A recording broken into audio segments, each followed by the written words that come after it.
Hello friends, মিঠুর পাকশালায় আপনাদের সবাইকে স্বাগত। আজ আমি 1 কাপ ওটস ও হাফ কাপ সুজি দিয়ে ভীষণই হেলদি একটা রেসিপি আপনার সাথে শেয়ার করছি। তো সেই জন্য প্রথমে মেজারিং কাপ মেপে 1 কাপ পরিমাণে ওটস নিয়েছি, ওই সাথে হাফ কাপ পরিমাণে সুজি নিয়েছি, ওই সাথে দিয়ে দিলাম স্বাদ মতো লবণ এবং ওই সাথে হাফ টিস্পুন পরিমাণে চিলি ফ্লেক্স দিয়েছি।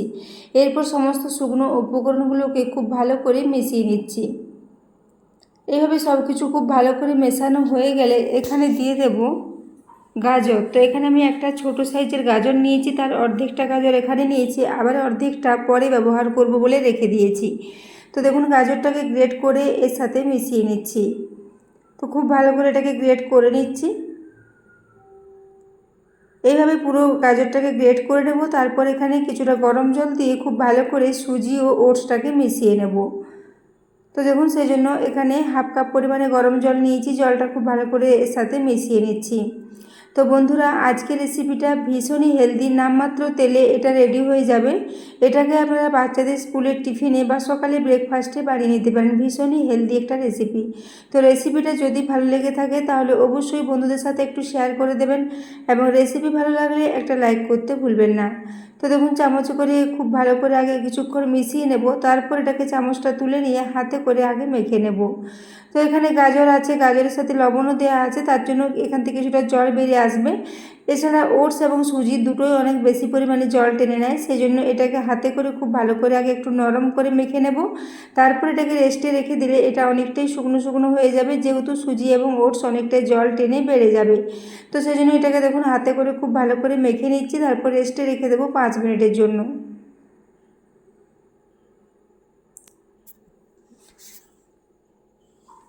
তো এইভাবে এটাকে দেখুন খুব ভালো করে একটা বেশ নরম ডো করে মেখে নিয়েছি, তারপর এটাকে রেস্টে রেখে দিলাম সাইডে।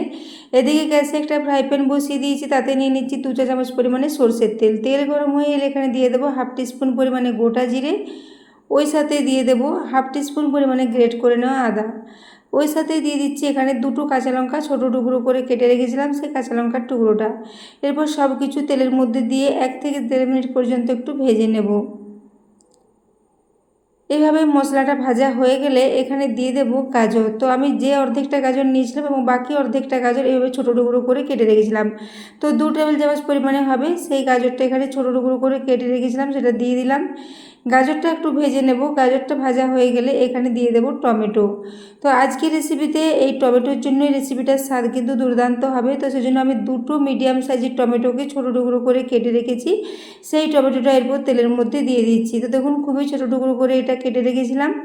তারপরে এই গাজরের সাথে এই টমেটোটাকে দিয়ে দেবো, খুব ভালো করে এরপর মিশিয়ে নেব। 1 মিনিট পর্যন্ত একটু মিডিয়াম ফ্লেমে এটাকে নাড়াচাড়া করে নেব। তারপর এখানে কিছু মশলা দিয়ে দেবো। তো সবার প্রথমে এখানে দিয়ে দিলাম হাফ টিস্পুন পরিমাণে লবণ, ওই সাথে 1/4 টিস্পুন পরিমাণে একটু হলুদের গুঁড়ো, ওই সাথে হাফ টিস্পুন পরিমাণে ধনে গুঁড়ো। এরপর মশলাগুলো দিয়ে খুব ভালো করে মিশিয়ে নেব। মেশানো হয়ে গেলে এটাকে ঢাকা দিয়ে 2 মিনিটের জন্য একদম লো ফ্লেমে রেখে দেবো, যাতে সব কিছু খুব ভালো মতো সেদ্ধ হয়ে যায়। তো দেখুন মশলাটা খুব ভালো করে মিশিয়ে নিলাম, তারপর এটাকে ঢাকা দিয়ে রেখে দিচ্ছি। তো বন্ধুরা, আজকের রেসিপিটা যদি ভালো লেগে থাকে তাহলে অবশ্যই চ্যানেলটি সাবস্ক্রাইব করে আমার পাশে থাকবেন। তো দেখুন এরপর এটাকে ঢাকা দিয়ে 2 মিনিটের জন্য রেখে দিয়েছিলাম। 2 মিনিট পর ঢাকাটা খুলে নিচ্ছি। এখন টমেটো ও গাজর দুটোই খুব ভালো মতো সেদ্ধ হয়ে গেছে। টমেটোর মধ্যে অনেকটাই জল থাকে, তাই মিশ্রণটা অনেকটা জল জলের মতো মনে হচ্ছে। তো সেই জন্য এখানে এটা যাতে একটু শুকনো ঝরঝরে হয়, সেই জন্য এখানে বেসনের ব্যবহার করে নিচ্ছি। তো 1 চা চামচ ভর্তি করে এখানে বেসনটা দিয়েছি। এরপর লো ফ্লেমে এটাকে 2 থেকে 3 মিনিট পর্যন্ত এই সব কিছুর সাথে এটাকে খুব ভালো করে মিক্স করে নিতে হবে। তো গ্যাসের ফ্লেমটা একদম লোতে রেখে এটাকে প্রায় 3 মিনিট পর্যন্ত নাড়াচাড়া করে একটু মিশিয়ে নিচ্ছি। তো দেখুন এখন এটা খুব ভালো মতো মিক্স হয়ে এসেছে। এইভাবে এটাকে রেডি করে নেব।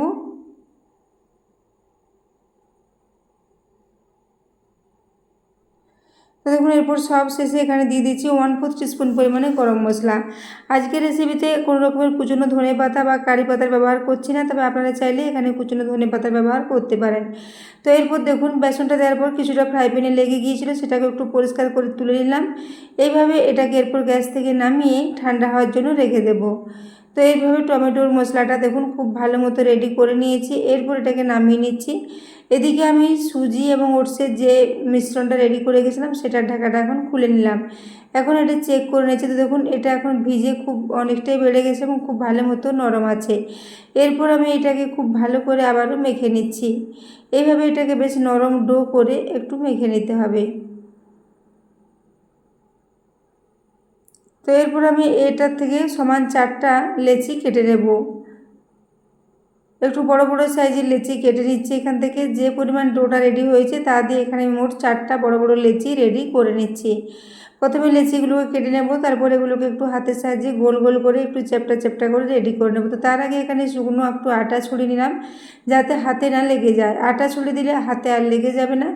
তো দেখুন এইভাবে একটু গোল গোল বড় বড় টিকিয়ার মতো করে এগুলোকে আগে রেডি করে নিচ্ছি। এইভাবে রেডি করে নেব। তারপর একটু চাকি বেলুনের সাহায্যে এগুলোকে বেলে নেব।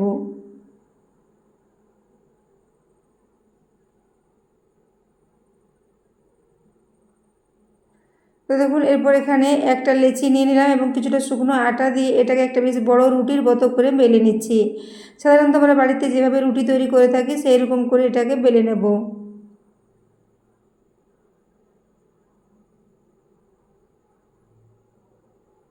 তো দেখুন এভাবে একটু শুকনো আটা ছড়িয়ে এটাকে একটা বড় রুটির মতো করে বেলে নিচ্ছি। খুব বেশি এটা পাতলা হবে না, আবার খুব বেশি মোটাও হবে না, মিডিয়াম মতো করে এটাকে বেলে নিচ্ছি। তো দেখুন এটা এখন লেগে যাচ্ছিলো বলে আবার একটু শুকনো আটা ছড়িয়ে দিলাম, তারপর এটাকে বড় করে বেলে নিচ্ছি।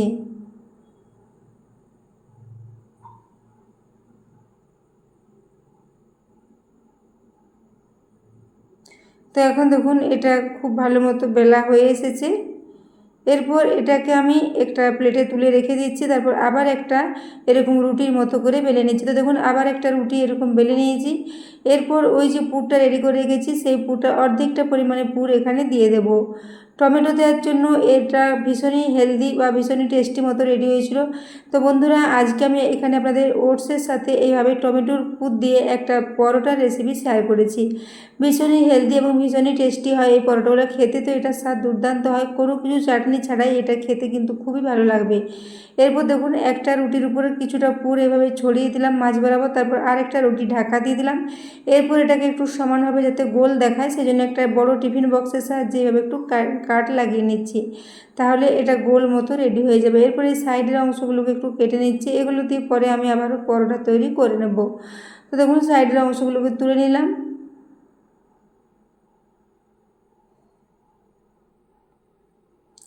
এরপর দেখুন এটাকে একটু চাকতি থেকে তুলে নিচ্ছি। এগুলো এখন অনেকটাই মোটা হয়ে গেছে যেহেতু মাঝখানে পুর আছে এবং দুদিকে দুটো রুটি দিয়ে এটাকে রেডি করা হয়েছে।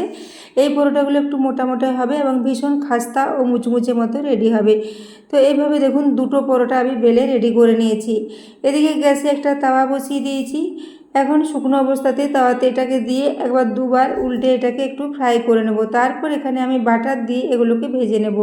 তো দেখুন এক পিঠ উল্টে নেওয়ার পর এখানে প্রায় হাফ টিস্পুন পরিমাণে একটু বাটার দিয়ে দিলাম। বাটারটাকে এই পরোটার চারিদিকে খুব ভালো করে একটু ছড়িয়ে নিচ্ছি।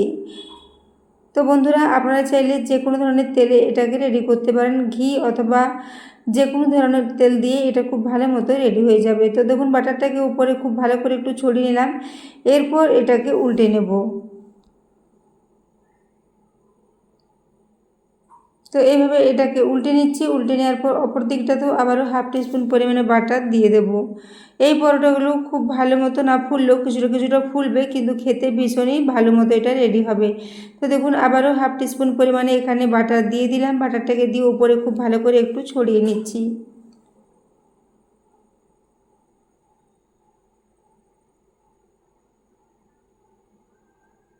এইভাবে এটাকে লো টু মিডিয়াম ফ্লেমে একটু লালচে করে ভেজে নেব। তো দেখুন এরপর এটাকে উল্টে নিচ্ছি। তো এরপর দেখুন নিচের দিকটা খুব সুন্দর একটা কালার চলে এসেছে। এইভাবে উল্টে পাল্টে একটু লালচে করে এগুলোকে ভেজে নিতে হবে। তো খুবই কম তেল বা বাটার দিয়ে এগুলো রেডি হয়ে যায়, একদমই খুব বেশি তেল লাগে না। তো দেখুন এরপর এটা অনেকটাই ভালো মতো করে ফ্রাই হয়ে এসেছে। এরপর এটাকে তুলে নেব একটা প্লেটে।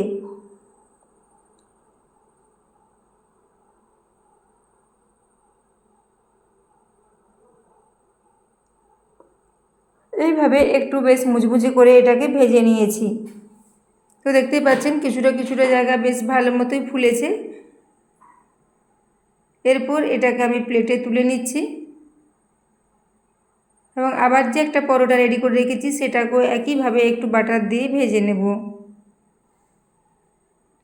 তো দেখুন আবার একটা পরোটা একইভাবে ভেজে নিয়েছি। তো দ্বিতীয় পরোটাটা দেখুন অনেকটাই ফুলেছে, গোল মতো হয়ে পুরো পরোটাটাই প্রায় ফুলে গেছে। তো এরপর আমি দুটো পরোটাই ভেজে নিয়েছি। এরপর একটা পরোটা এখানে নিয়ে আপনাদের একটু কেটে দেখিয়ে দিচ্ছি।